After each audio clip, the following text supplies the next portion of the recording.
ரஹ்மத்துல்லாஹி வரகாத்துஹு. என் பேர் சவுதா. நான் திருச்சி பாலக்கரையிலேருந்து வந்து கேட்குறேன். என்னுடைய கேள்வி என்னென்னா, அந்த அவதூறு பரப்புகிறாங்கல்ல, நம்மளுக்கு அநீதி இழைச்சிட்டாங்கன்னா அவங்களுக்கு நம்ம வந்து ஒரு ஆதங்கத்தில் வந்து நம்ம கேள்வி ஏதாவது ஒரு அல்லாட்ட கையேற்றி நம்ம கேட்டுறோம். அவதூறு பரப்பிடுறாங்க அப்படின்னா நம்ம வந்து அவங்க மனசு எங்களுக்கு அல்லாட்ட கோவத்தில் நம்ம வந்து கையேந்தி அல்லாஹ் அவங்கள வந்து பெரிய தண்டனையாக கொடு அப்படின்னு நம்ம கேட்டுட்டோம் அப்படின்னா திரும்பியும் நம்மளுக்கு மனசு அவங்க உறவினராக இருந்தாங்கன்னா கஷ்டமாக இருக்கும்ல.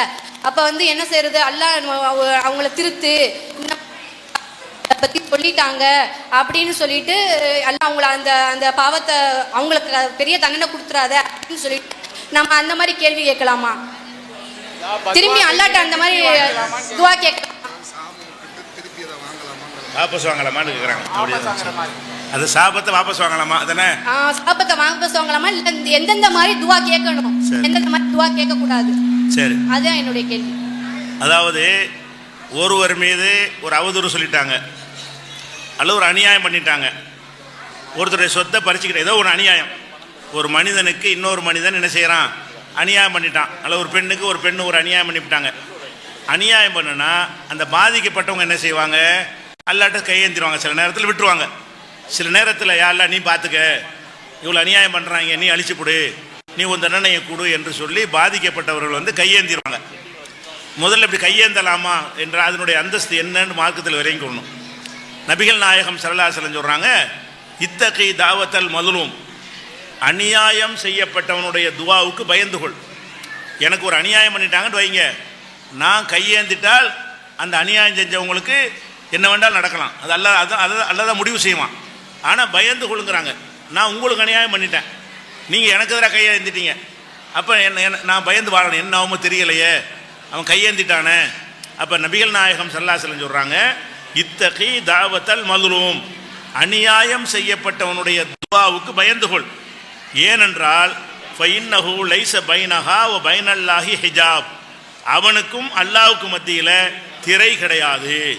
பாதிக்கப்பட்ட நேரடியாக அந்த துவா அல்லாஹ் வந்து கவனத்தில் எடுத்துக்கொள்கிறான், எந்த தடையும் இல்லை என்றால் இந்த பாதிக்கப்பட்ட ஆட்கள் கையேந்தினால் அல்லாஹ் வந்து அதை ஏற்றுக்கொள்வான். ஏற்றுக்கொண்டு உலகத்தில் வேண்டாலும் இதாக கொடுப்பான், அவன் விருப்பம். அது நாடினால் மறுமையில் கூட என்ன செய்வான், தண்டிச்சுட்டு இவருக்கு நன்மையை கொடுப்பான். அது கணக்கில் அல்லாஹ் எடுத்துக்கொள்வான். அல்லாஹ் வந்து அதை லேசாக விட மாட்டான். அந்த பாதிப்புண்டா என்ன, பெரிய பாரதூரமான பாதிப்புலாம் இல்லை, சின்ன பாதிப்புக்கும் அது கொடுக்க நல்லா விளைவிக்கணும். ஒருத்தனை கொள்வது, அவனுக்கு சொத்துக்கள் எல்லாம் பறிக்கிறது மாதிரி பெரிய விஷயம் இருக்க, அதை குறிக்கிற ஹதீஸ் இல்லை. இது எதுக்குரிய ஹதீஸ்ன்னு கேட்டால், அந்த ஹதீஸ் முழு சம்பவத்தை நீங்கள் பார்த்தீங்கன்னா எதை ரசூல் அநியாயம்னு சொல்கிறாங்கன்னு விளங்கிடும். ரசூல் ஸல்லல்லாஹு அலைஹி வஸல்லம் அவர்கள் ஜக்காத் வசூலிப்பதற்காக வேண்டி முஆத் இப்னு ஜபல்ங்கிற சஹாபியை வேறு பகுதிக்கு, யமன் பகுதிக்கு அனுப்புகிறாங்க. வேறு பகுதியில் போய் வருஷம் அந்த ஜக்காத்து வந்து அவங்க பொருளாதாரத்துக்கு கொடுக்கணும்ல, 2.5% கொடுக்கணும்ல, அதை வசூல் பண்ணிட்டு வருவதற்காக வேண்டி அனுப்புகிறாங்க. ஆடுகளுக்கு ஜக்காத்து இருக்குது, மாட்டுக்கு ஜக்காத்து இருக்குது, ஒட்டகத்துக்கு ஜக்காத்து இருக்குது, தங்க நகைகள் வச்சுருந்தாங்கன்னா அதுக்கு ஜக்காத்து இருக்குது, அதை வசூலிக்கு அனுப்புகிறாங்க. அனுப்பும்போது என்ன செய்கிறாங்கன்னு கேட்டால், இந்த ஆடு மாடுகள் ஜக்காத்து எடுக்க போகிறீங்கல்ல, அப்படி போகும் பொழுது ஆட்டு ஜக்காத்து வந்து 40க்கு ஒரு ஆடு. ஆட்டுடைய ஜக்காத்து என்னென்னு கேட்டால், 40 ஆடு வச்சுருந்தான்னு சொன்னால் ஒரு ஆடு ஜக்காத்து கொடுக்கணும். 40லேருந்து 120 வரைக்கும் ஒன்று தான். 50 ஆடு இருந்தாலும் ஒரு ஆடு தான், 60 ஆடு இருந்தாலும் ஒரு ஆடு தான் ஜக்காத்து, 100 ஆடு இருந்தாலும் ஒரு ஆடு தான் ஜக்காத்து, 121 வந்துட்டால் தான் இன்னொரு ஆடு ஜக்காத்தாகும். அப்போ 40லேருந்து 120 வரைக்கும் ஆடு ஒருத்தன்ட்ட இருந்தால் ஒரு ஆடு ஜக்காத்தை எடுத்துக்கொள்வார்கள். இப்படி சட்டம் இருக்குது. அதுக்கு சொல்கிறாங்க, நீ ஜக்காத்து எடுக்கும்போது 40 ஆடு இருக்கும்ல, அந்த ஒரு ஆட்டை நல்லா பொறுக்கி எடுத்து, அவன் நல்ல வளர்ப்பு ஆடுன்னு வச்சுருப்பான்ல, அப்படியான ஒரு ஆடை பிடிச்சிட்டு வந்துடாது. ஜக்காத்து எடுக்கும் பொழுது அவன் கிடையில் இருக்கிற ஆடுகளில் ஒரு நடுத்தரமான ஒன்று நீ எடுக்கணும். நீ ஜக்காத்து என்று சொல்லி அவன் செல்லமாக வளர்க்கக்கூடிய, ஒரு உயர்வாக கருதி வளர்க்கக்கூடிய ஆடுலாம் வச்சுருப்பாங்கல்ல, ஆடுகள் இருக்கும்போது சிலது என்ன செய்யுமா, செல்ல புள்ள மாதிரி வளர்ப்பாங்க, நல்லா தீனி போட்டு கொண்டு வச்சுருப்பாங்க, கூட கூட்டிகிட்டு போவாங்க. அந்த மாதிரி உள்ள ஆடுகளை நீ எடுத்துடாத. அப்படி எடுத்தால் அவன் அநீதியிடுவான். அவன் கையேந்தினால் அல்லாஹ்வுக்கும் அவனுக்கு சொல்றாங்க, நீ ஜக்காத்து வசூலிக்க போகும் பொழுது அவர்கள் மதிப்புக்குரியதாக கருதுகிறார்களே, அதை தூக்கிட்டு வந்துடாத. ஒரு ஆடு தான் உனக்கு கணக்கு, அந்த ஆடு தான் வேணும்னு கேட்டுறாத. எந்த ஆடு, அந்த உள்ளதுலேயே நல்லா இருக்குமே, அந்த கொளுத்த ஆடு தான் வேணும்னு வாங்கிட்டு வந்துடாத, வாங்கினது அநியாயம்ங்கிறாங்க. இது சமுதாய பணிக்கு உள்ள விஷயங்க. இது அவர் தனக்கு வாங்க போகல, சமுதாயத்துக்கு ஜக்காத்துன்னு வாங்கிட்டு வந்தால் ஏழைகளுக்கு தான் கொடுக்க போகிறான். அப்படி ஒரு பணியாக இருந்தாலும் அவனுக்கு அந்த 40ல் 1 எடுக்கிற நடுத்தரத்தில் எடுக்க வேண்டும். சிறந்த ஆட்டை பிடித்து கொண்டு வந்தால் அது அநியாயம். அவன் கையேந்திட்டா நீ பாதிப்பாங்கிற. எப்படிப்பட்ட நம்ம பெரிய பெரிய அநியாயத்தில் சாதாரணமாக ஊதி விட்டு போகிறோம்.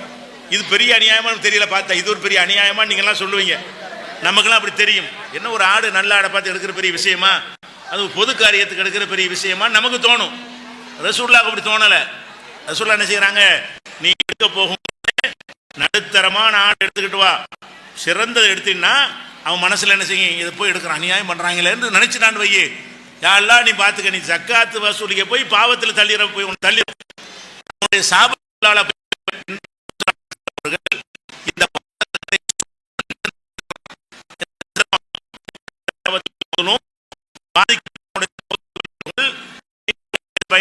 இந்த ஹிஜாப், அவனுக்கு அல்லாவுக்கு மத்தியில் திரை இல்லைன்ற ஹதீஸ் இருக்க.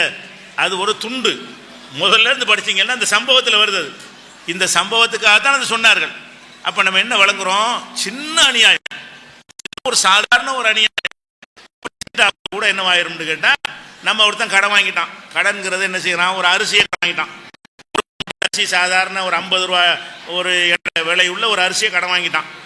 நீங்க கேட்க போறீங்க, 52 ரூபா உள்ள அரிசி தான் அவன்கிட்ட தூக்கிட்டு வந்துடக்கூடாது. நீங்க கொடுத்து 50 ரூபா அரிசி கொடுத்தீங்க, அவன்கிட்ட 52 ரூபா அரிசி வச்சுக்கிறான், கடன் தரணும்ல அப்படின்னு எடுத்தீங்கன்னா 5 கிலோ 5 கிலோ அப்படி எடுக்க மாட்டான். நீ கொடுத்த அரிசி என்ன தரோம், நீ அவன்கிட்ட திருப்பி எடுத்தது என்ன தரோம், அப்படியெல்லாம் எல்லாம் பார்ப்பாங்கிறது இந்த இதுலேருந்து விளங்குறோம். இதெல்லாம் அநியாயம். அநியாயம்னா மொத்தமாக சுருட்டிக்கிட்டு வளைச்சி போடுறது அநியாயம் இல்லை, அது பெரிய பெரிய அநியாயம். அது இந்த சின்ன அநியாயம்னு சொல்கிற அதை கூட நீங்கள் யாருக்கு செஞ்சிடாதீங்க. அப்படிங்கிறதுனால எந்த மனுஷனுக்கு அநியாயம் செய்யக்கூடாது. அல்லாவுக்கு செய்கிற பாவத்தை அதெல்லாம் மன்னிச்சிருவான், மனுஷனுக்கு செய்கிற பாவத்தை எல்லாம் மன்னிக்கவே மாட்டான், மனுஷன் மன்னிக்காத வரைக்கும். மனிதர்களுக்கு அநியாயம் செய்து விட்டால் அந்த மனுஷன் மன்னிக்காத வரைக்கும் என்ன செய்ய மாட்டான்ல, மன்னிக்க மாட்டான். நம்ம அமளி பார்த்து ஒன்றும் பயனற்றா போயிடும். இதை ரசூலுல்லாஹ் சொல்லிட்டாங்களா, அவங்க கேள்வி அதுதான். எனக்கு ஒருத்தர் அநியாயம் பண்ணிட்டாங்க, யாரெல்லாம் நீ பார்த்துக்க, நான் கையேந்திட்டேன். கையேந்தின பிறகு அவங்களுக்கு ஒரு சிரமம் வந்திருக்குது. யாருக்கு எதிராக இவங்க கையேந்தினாங்களோ அவங்க இப்போ சிரமம் இருக்குது. ஒருவேளை அதனால தான் இருக்குமோ, நம்ம துவா செஞ்சதுனால தான் இப்படி ஆயிடுச்சோ, கையை காலை இழுத்துருக்கு, நோய் வந்திருக்கு, ஏதோ ஒன்று நடந்திருக்குன்னு வைங்களேன். இவங்க நினச்சிக்கிட்டு பாவப்பட்டு இந்த யாரெல்லாம் தெரியாமல் சொல்லிட்டேன், நான் மன்னிச்சிடுறேன், அவனை தண்டிக்க கேட்கலாமான்ற அதான் கேள்வி. கேள்வி என்னன்னு கேட்டால் கேள்வி. இதை பொறுத்த வரைக்கும் எந்த ஒன்றை நீங்கள் வாபஸ் வாங்குறதா இருந்தாலும் வாபஸ் வாங்கலாம். மார்க்கத்தில் எல்லா தப்பும் மன்னிக்கலாம். நீங்கள் எந்த ஒரு தவறாக இருந்தாலும் நீங்கள் என்ன செய்யலாம், மன்னிக்கிறது உங்களுடைய பெருந்தன்மையை பொறுத்தது. கொலைக்கு கூட எல்லாம் மன்னிக்க சொல்கிறான். கொலை செஞ்சிட்டாங்கன்னு சொன்னால் அது என்ன செய்யணும், கொலை செய்யப்பட்ட குடும்பத்தார் கொலையாளியை மன்னித்து விட்டார்கள் என்று சொன்னால் அவனுக்கு மரண தண்டனை இல்லைன்னு எல்லாம் சொல்லி காட்டுறான். கும்மன் முஃபியலகு மின்னாகி இசையுன். அந்த ஒருத்தனை கொண்டுட்டாங்க, என்னை கொலை பண்ணிட்டாங்கன்னு வைங்களேன். என்னை கொலை பண்ணவுடனே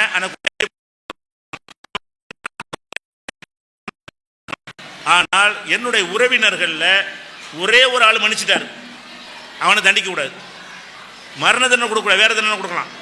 எல்லாரும் மன்னிக்கணும் அவசியம் கிடையாது.